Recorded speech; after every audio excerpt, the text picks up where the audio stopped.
Assalamualaikum warahmatullahi wabarakatuh. Perkenalkan, nama saya Fitriani, NIM F 2018 011163. Nah, pada kesempatan kali ini saya akan membawakan materi mengenai aktivitas biologis. Dasar dari aktivitas obat adalah proses-proses kimia yang kompleks mulai saat obat diberikan sampai terjadinya respon biologis. Sifat kimia fisika dapat mempengaruhi aktivitas biologis obat. Oleh karena itu, dapat mempengaruhi distribusi obat dalam tubuh dan proses interaksi obat ke reseptor. Beberapa sifat fisika kimia penting yang berhubungan dengan aktivitas biologis antara lain adalah ionisasi, pembentukan kelat, potensial redoks, dan tegangan permukaan. Ionisasi dan aktivitas biologis. Ionisasi sangat penting dalam hubungannya dengan proses penembusan obat ke dalam membran biologis dan interaksi obat ke reseptor. Untuk dapat menimbulkan aktivitas biologis, pada umumnya obat dalam bentuk tidak terionisasi, tetapi ada pula yang aktif dalam bentuk ionnya. Obat yang aktif dalam bentuk tidak terionisasi, sebagian besar obat yang bersifat asam lemah atau basa lemah, bentuk tidak terionisasinya dapat memberikan efek biologis. Pada obat yang bersifat asam lemah, dengan meningkatnya pH, sifat ionisasi bertambah besar, bentuk tak terionisasi bertambah kecil, sehingga jumlah obat yang menembus membran biologis semakin kecil. Akibatnya, kemungkinan obat untuk berinteraksi dengan reseptor semakin rendah aktivitas biologisnya. Pada obat yang bersifat basa lemah, dengan meningkatnya pH, sifat ionisasi bertambah kecil, bentuk tak terionisasinya semakin besar, sehingga jumlah obat yang menembus membran biologisnya bertambah besar pula. Akibatnya, kemungkinan obat untuk berinteraksi dengan reseptor bertambah besar, dan aktivitas biologisnya semakin meningkat. Obat yang aktif dalam bentuk ion. Senyawa obat menunjukkan aktivitas biologis yang makin meningkat bila derajat ionisasinya meningkat. Seperti diketahui, dalam bentuk ion senyawa obat umumnya sulit menembus membran biologis, sehingga diduga senyawa obat dengan tipe ini memberikan efek biologisnya di luar sel. Contoh obat yang aktif dalam bentuk ion antara lain adalah turunan akridin dan amonium kuartener. Pembentukan kelat dan aktivitas biologis. Kelat adalah senyawa yang dihasilkan oleh kombinasi senyawa yang mengandung gugus elektron donor dengan ion iok Am membentukkan suatu struktur cincin.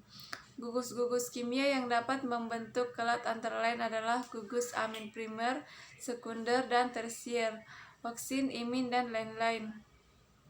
Contoh kelat dalam sistem biologis. Kelat yang mengandung logam Fe, contohnya enzim porfirin dan enzim non-porfirin. Kelat yang mengandung logam Cu, contohnya enzim oksidasi. Kelat yang mengandung logam Mg, contohnya enzim proteolytik. Kelat yang mengandung logam Mn, contohnya oksaloasetat dekarboksilase.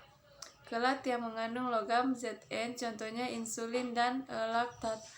Dan yang terakhir, kelat yang mengandung logam Co, contohnya vitamin B12 dan enzim karboksipeptidase. Potensial redoks dan aktivitas biologis. Potensial redoks adalah ukuran kuantitatif kecenderungan senyawa untuk memberi dan menerima elektron. Hubungan kadar oksidator dan reduktor ditunjukkan oleh persamaan Nernst sebagai berikut. Ini adalah EH sama dengan E0 dikurang dengan 0,6 per N dikali log oksidator atau reduktor.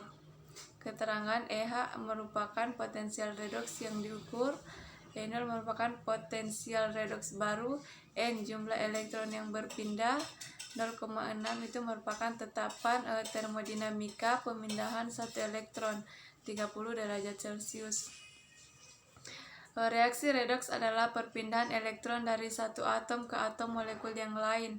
Hubungan potensial redoks dengan aktivitas biologis secara umum hanya terjadi pada senyawa dengan struktur dan sifat fisik yang hampir sama. Aktivitas permukaan dan aktivitas biologis.